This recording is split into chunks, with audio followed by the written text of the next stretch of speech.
The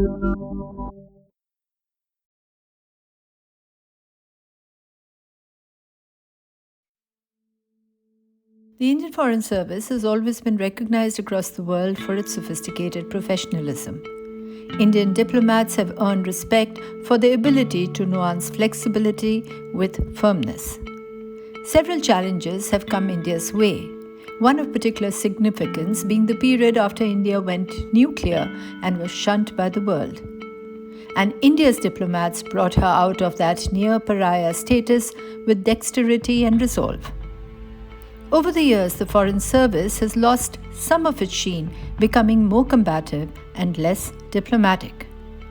Remarks against Prophet Muhammad has plunged India into a diplomatic crisis, with at least 15 Muslim countries lodging a strong protest and demanding action. What does this mean for bilateral relations between India and the said countries? What can India do to mend relations? How will this impact on domestic policies? For answers to all this and more, we speak to former Foreign Minister Yashwant Sinha, who held the portfolio under Prime Minister Atal Bihari Vajpayee. Welcome to another edition of Off Limits. Our guest this time is former Minister of Finance, but also the former Minister of External Affairs, Mr. Yashwant Sinha. He held the portfolio between 2002 and 2004. And he left the Bharatiya Janata Party in April 2018. He joined the Trinamool Congress in March last year.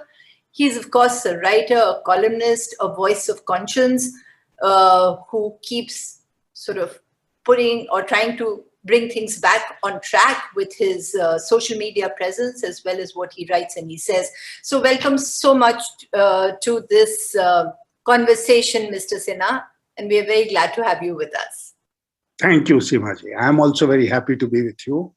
Thank you. And I continue to do my bit despite the old age. Right, but I mean, I'm not flattering you. Now I already have you in giving us an interview, but you're looking good and definitely not looking your age. So I think that's thank you so much. So I'm very happy to be talking to you, and I'm greatly looking forward to our conversation. Okay. So let me then let's start with a leading question, and I'm saying leading question. What do you think that when you were the foreign minister, what was your biggest achievement? Say between 2002, 2004, was it talks with China? Was it Mr. Vajpayee's visit and, you're reaching out to Pakistan? Was it improvement of relations with the Arab world? What would you count as your major achievement at that time? There are multiple achievements on multiple fronts. Okay. And if you look at the foreign policy scenario of India then or even now, then the challenges remain. And one most important challenge is China in our foreign policy. The other has been Pakistan. But during the Vajpayee years, we tried to reach out to all countries. To give you an example, the summit-level dialogue between India and the European Union started when Mr. Vajpayee was the Prime Minister. Then with the US, there were improvements in the relationship, which had taken a beating after the nuclear tests. And then President Clinton came to India in March 2000, and the damage was repaired. And we were able to move ahead with the US also. Then Mr. Vajpayee made visits to the US, including semi-official, official, and state visit.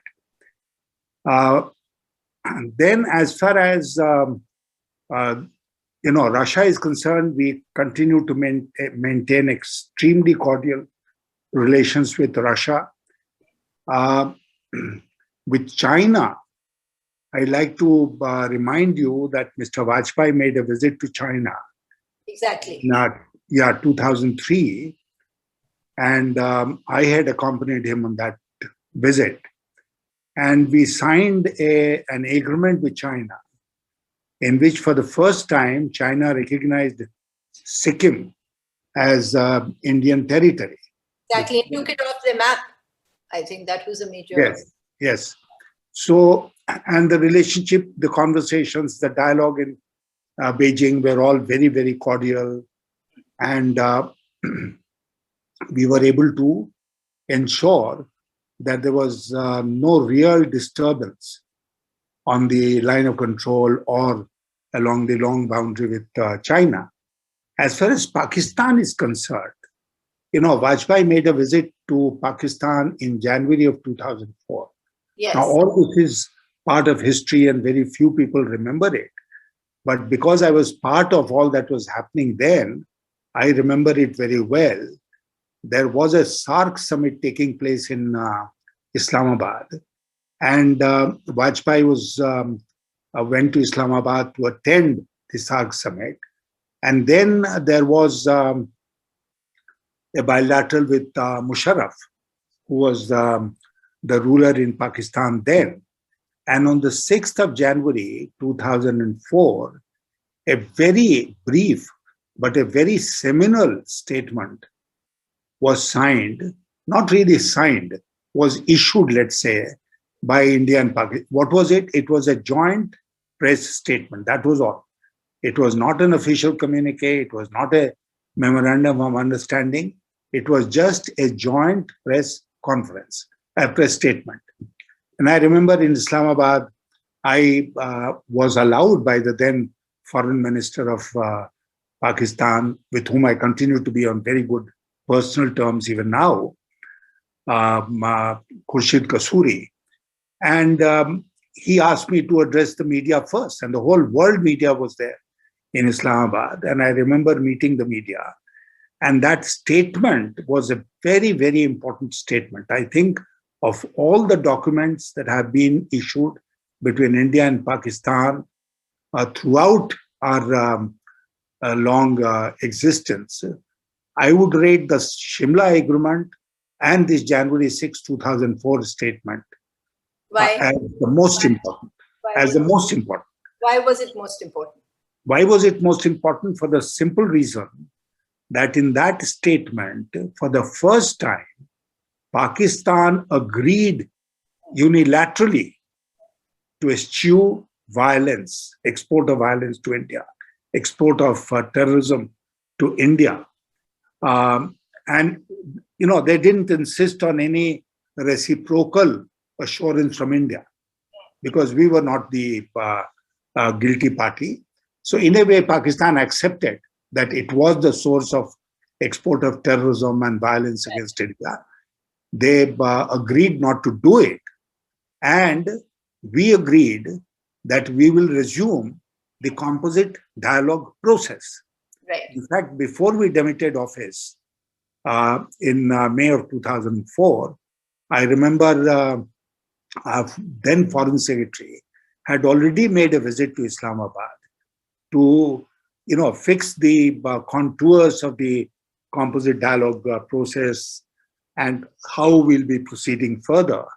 And I have no doubt that if we had not lost the election, we had continued in Government of India, then we would have been able to open a new chapter, a cordial chapter of relationship between India and Pakistan, because that was the January 6, 2004 was the beginning, was the foundation of that relationship. At that time, I was covering foreign affairs very, very closely also. And in all your summits and meetings, we were always there as a hang-on journalist.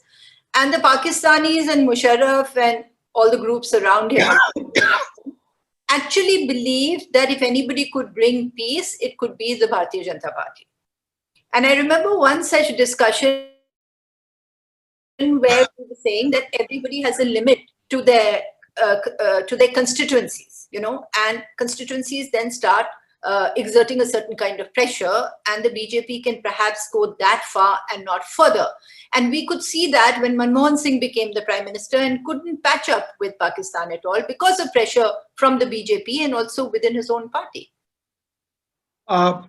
You are right and not so right. Okay. You are right in the sense that nobody expected that BJP will become the torchbearer of cordial relationship with Pakistan. Right. And when Vajpayee took the initiative, not only the 1999 initiative of the bus yatra to Lahore, but a number of initiatives that he took, including that famous Srinagar speech, where he offered the hand of friendship to Pakistan. And then I remember, as a Minister for External Affairs, I addressed a press conference in Delhi and announced a number of steps to improve our relationship with Pakistan, which included the offer of a ceasefire along the line of control and along the international border. Pakistan, under Prime Minister Jamali, immediately responded to this, and they in fact said that it should not merely be the line of control and the international border, it should extend to the Siachen Glacier and the actual ground position line. The AGPL was already a determined line because there were forces of both countries across this line. And along the AGPL also, we maintained this ceasefire agreement. But the suggestion to do it had come from Pakistan. So Pakistan responded, we took the initiative. And as I said, one, that nobody expected a BJP government, a BJP Prime Minister to do this. And second, this statesmanship that Vajpayee showed. Now, Pakistan realized that in January 6, 2004 joint press statement, they had probably made commitments which they'll find it difficult to keep, maybe because the terrorists in Pakistan were not in their control. They came out with this theory of... of course, I remember that time. Yeah, the extra, what will they call them? That the state had no control over these elements. Yes. And they, during the Manmohan Singh era, they tried to wriggle out of it. Our complaint was not that the UPA was trying to improve its relationship with Pakistan. Our complaint was that they had allowed Pakistan to get out of the commitment made on January 6th, whether it was the Havana Agreement or much later, that infamous agreement which was reached in Egypt, where Baluchistan was also referred to. I mean, all these are things that we had opposed. Yes. But I remember that, we made very substantial progress on the issue of cordial relations with Pakistan. And it continued because I remember Foreign Minister Kasuri, when he came to India as Foreign Minister during the UPA time, he expressed a desire to come and meet Mr. Vajpayee. He called on Mr. Vajpayee, and Mr. Vajpayee invited me, along with Brajesh Mishra, to be also present during this discussion. And, very good discussions took place. So we were fully supportive of the UPA as far as making progress in our relationship with Pakistan was concerned. But we were not prepared to surrender territory or ground which had already been achieved. So, when I look back, of course, as journalists, it was our job to give you grief at that time. And I think we did quite a bit. But now when I look back, I feel, and this could be just personal, is that your real achievement was what you did with China. I mean, the fact that you institutionalized the talks, you sort of pushed away all the boundary problems, and you ensured a certain kind of peace within the region, which would then help you grow economically and pursue other relations. How do you see that? And the fact that it was less fickle than India and Pakistan relationship, and it actually started looking a little solid at that time itself. No, I'll entirely agree with you. Gee. Because this understanding which was reached in 2003 when Vajpayee visited Beijing and this joint statement was issued. Not only did we achieve the recognition of Sikkim from China, but you will also recall that we raised the level of discussion of the boundary issue from the level of foreign secretaries between the two countries to the level of national security advisor. Yes.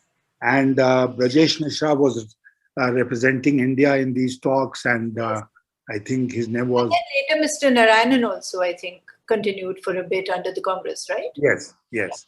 And there was a similar Dai Bingao, I think was his name, who was representing China. And though immediately we could not achieve a resolution of the boundary question, we were able to ensure that that peace prevailed along the boundary and the line of control. And there was very little violence or no violence. Right. So in recent years, now you've seen what happens, or at least we've seen what happens when that peace breaks. No, that understanding is today completely destroyed. Whether it's China's fault or our fault, I don't know. But look at what is happening in Ladakh. An aggressive China is all over the place, and I don't think we are having any dialogue, despite all the talks that the Prime Minister Modi had with President Xi from the time he assumed office in 2014, not only in India and in China, but also in third countries where they used to meet on the margins of multilateral meetings. But all that conversation, all that dialogue has ultimately led to nothing. And we are back not only to square one, but we are worse than square one today, because China is occupying our territory in Ladakh. They are building infrastructure, as you and I know, on that occupied territory. And Ladakh continues to be a flashpoint. Nobody knows when it will blow up. And we are not in conversation with China. And one continues to worry about how this is going to pan out in future. And with the Russian action, you see, I used to believe earlier that it is very difficult, for instance, for two nations to indulge in a war for more than a few days, because then the world will catch hold of both of them, make them sit on the discussion table and bring about a ceasefire and create an atmosphere for a dialogue. But in the case of Russia, Ukraine, this has not happened. This has not happened. And I think the entire international order that we used to know, we were familiar with, has gone for a toss as a result of this Russian, and I have no other word, aggression against Ukraine. Right, absolutely. So, when we look at the world now and we see how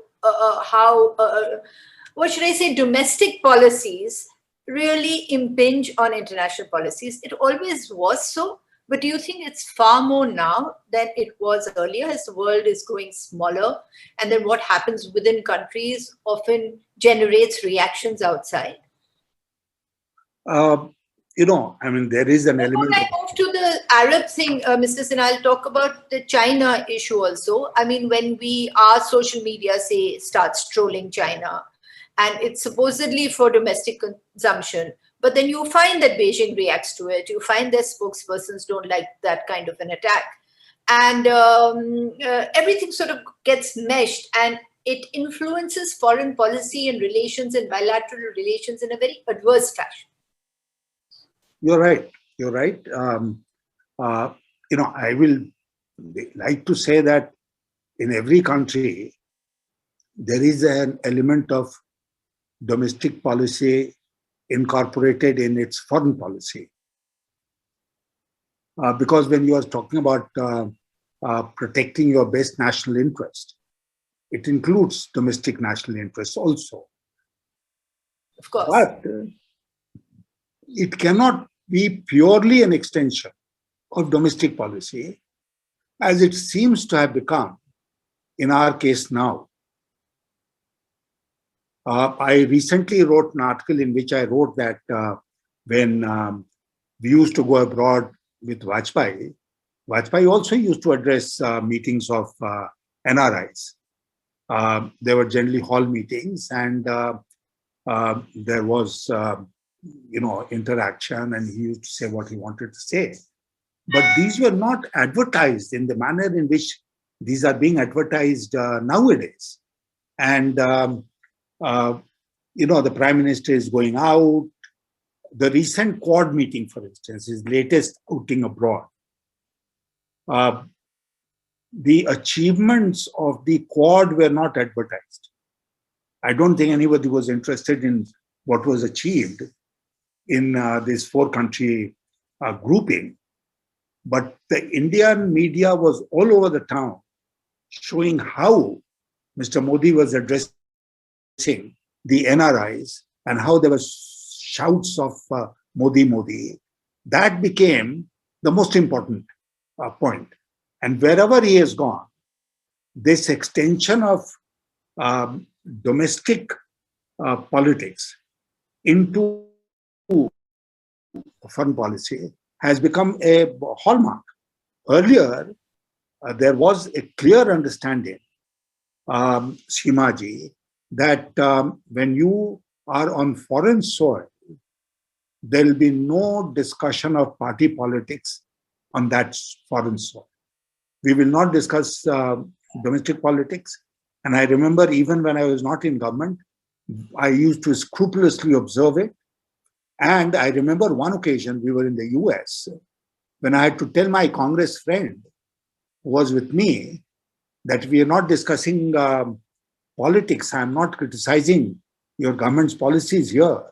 It does not mean that you should start praising it. Just keep off. It's neither praise nor criticism. Yeah. That's how it will make progress. We maintain that. But today, if Mr. Modi is going to Japan or wherever, and he's addressing NRIs, and he's talking about domestic politics, then what is he doing? He is taking domestic politics across to those lands and talking about indulging in party politics, which is something which is completely unwarranted, should not have happened. And I hope good sense will dawn, and this very pernicious practice will be given up. So we are not interested in what happened in Quad. We are not interested in whether it made progress or did not make progress. We are only interested in what the NRIs did and what Mr. Modi told the NRIs. Right. Forever, at least as long as I've been a journalist, India's relationship with OIC has always been sort of, it's been cantankerous, and it's expected that OIC will issue one statement attacking India, and then Indian spokespersons from the Foreign Office would say whatever they had to say. And it was like a regular routine. There was, it wasn't seen as an organization which was serious enough to invite more comment, and it was whatever. Now, this time, as you know yourself, is 15 Muslim countries have come out against India and called our envoys and issued statements and asked for apologies and, the works. Now, would you describe this as the worst foreign policy crisis, first diplomatic, worst, actually not first, but worst diplomatic crisis for the country? Or can you recall anything else that was as... This is bad. But before I come to the question that you asked, I'd like to remind you, again, in terms of the question that you asked, that I have no personal experience of what happened when emergency was declared by Mrs. Gandhi in 1975 and the implication it had on foreign policy. But I am aware of what happened when we went for nuclear tests, for instance, Yes. in May of 1998, and how we were, Ostracized. we became a pariah nation across the world, except few friends like France and UK which understood our predicament. The rest of the countries were suddenly became very hostile. I was finance minister then. I remember that the joint secretary of the Ministry of Finance was in where was he? In Germany for talks, or in Paris, and he was told that the talks are off. You go back home. We will not have any further talks with India. Yes. So that was a very difficult period, but it happened for a good cause, because India went for a nuclear tests. We became a declared nuclear weapons state, because even if we had nuclear weapons, it was concealed. That was the first time when India openly became a declared nuclear weapons state, and we faced a lot of backlash diplomatically abroad. This time, I would consider it to be much, much worse, because it's happened because of a foolish thing that we allowed in our country. But, I have already said that it is not the fault of just one individual in the BJP or two. It is the fault of the entire ecosystem which has been created. I'm sure in Vajpayee's time, no party spokesperson would have dared to cross the line like the spokespersons have done this time, and this has caused great embarrassment to India abroad, in the Muslim countries, and as you yourself mentioned, it's not merely the countries in the Gulf or in the Arab world. Indonesia on the other side of Asia has joined in. And I think the stock of India, the prestige of India as a liberal secular democracy, that has taken a beating. Because earlier, whatever may have been our weaknesses, we were a poor nation, many of our people were illiterate. There was a time when we went with a begging bowl to get food or get money, but at no point of time was India considered to be undemocratic. India was considered to be a country which did not embrace this diversity that we have always done. This is the first time that this happened. And let me also remind you, the US releases its list or report on religious tolerance every year. And this time Blinken himself released that report, in which India was specially mentioned as a country where the religious tolerance had gone down. And what was our reaction then?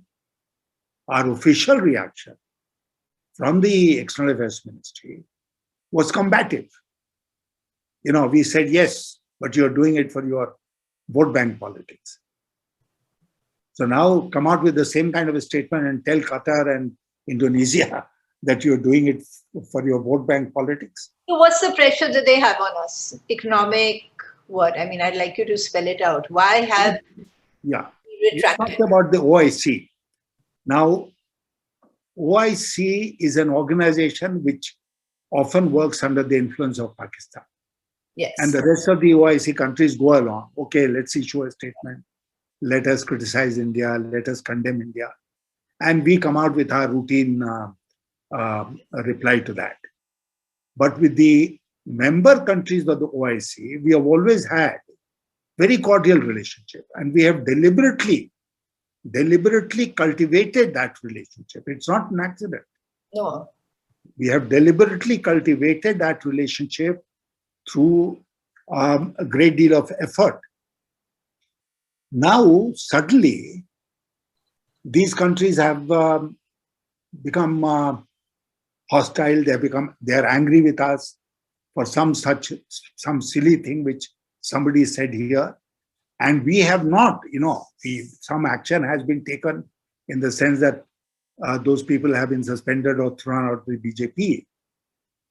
Now an FIR has been filed, but today there were demonstrations all over the country demanding their arrest. So at home, the situation is worsening. Abroad, the situation is worsening because in these countries also this question will be asked as to why, after a lapse of so many days. But what's the cloud they have on us? It's the people working there, it's economics, it's trade. Economic.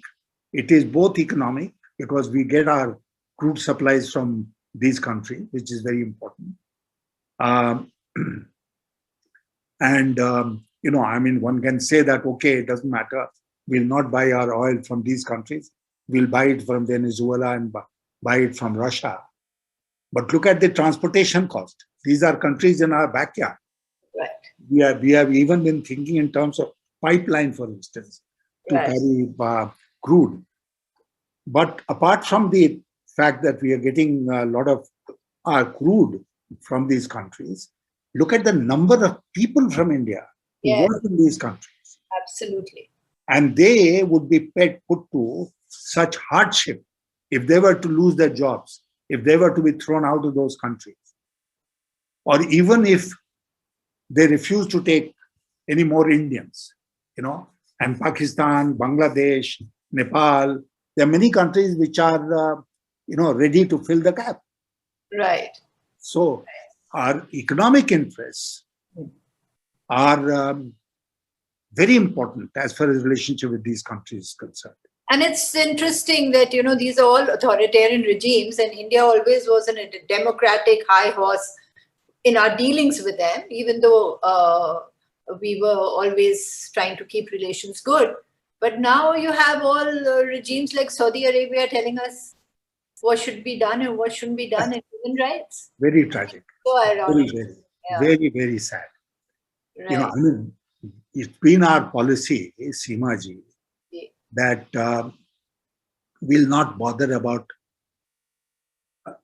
what kind of regime is there in another country, how that regime came into being and all that. We'll deal with it. That is the internal issue of the country, that they have a kind of government which may not be democratic, which may be dictatorial, which may be authoritarian. But that is not our concern. This has been the policy that we have followed. And we have maintained very good, cordial relationship with countries which have not been democratic, including these countries in our backyard in the Gulf and the Arab states. But that's not really our concern. We have to deal with the government which is there in position. Right. Whether they are monarchies, whether they are secular, they are democratic or not secular, not democratic, is not our concern. We will maintain our relationship with them as best as we can. So one last question, and this is an observation, but it's really of interest. All these years of covering foreign policy, and probably long before we were born, India has always taken a great pride in its professionalism, its diplomatic professionalism.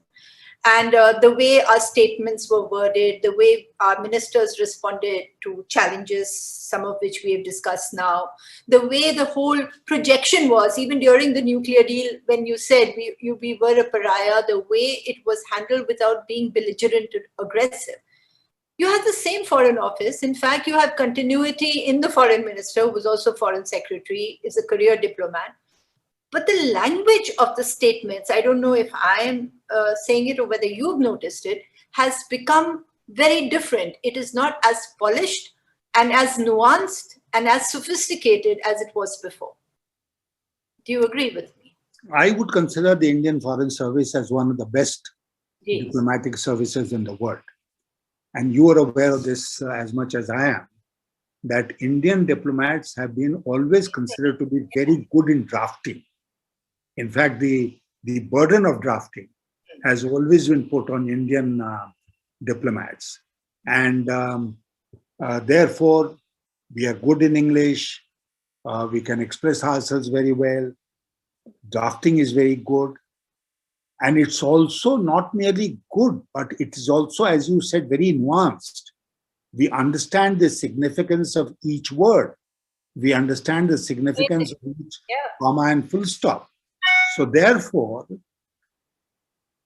I'm quite sure that if the Indian Foreign Service were allowed to be what they were, or they have always been, and come out with nuanced statements, then things would be different.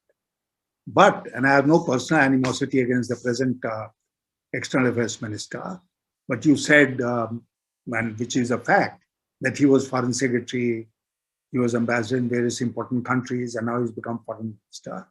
This is actually his weakness. It is not a strength.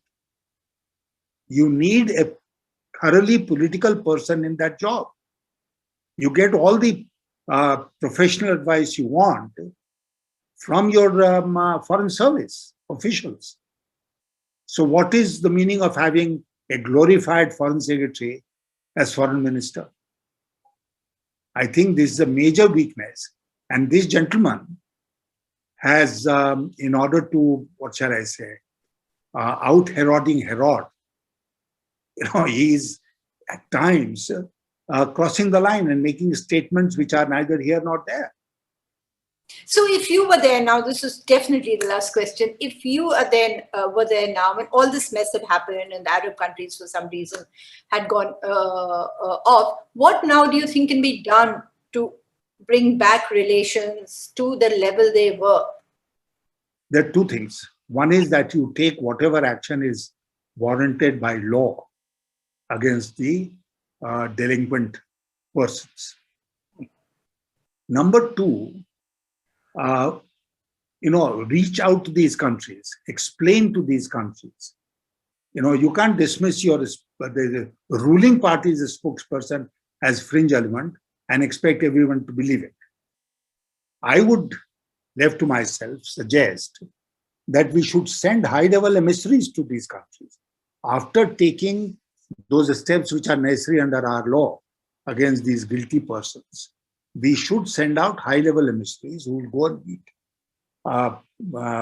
rulers in these countries and repair the damage which has been done.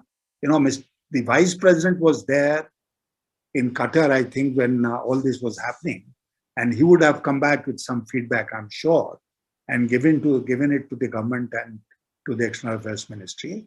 But the repair can be undone. The damage can be undone only if there is a high-level outreach to these countries, which are kind of, worried. They are concerned, let's say, and they have felt bad about what's happened domestically in India. Right. Well, thank you so much, Mr. Sinha. It was such a pleasure to go back a little bit in time. And thank you. Thank you. Take care. Thank you. That was our former Foreign Minister, Mr. Yashwant Sinha, who was with the Bharatiya Janata Party at that time. He's taken us down memory lane to actually recap some of the challenges and achievements of Indian foreign policy before discussing the present. He's given some solutions, and let us see whether the government of the day listens to him and to others like him who have long experience in Indian diplomacy and take the kind of measures that are required to improve our relations with the world. Thank you.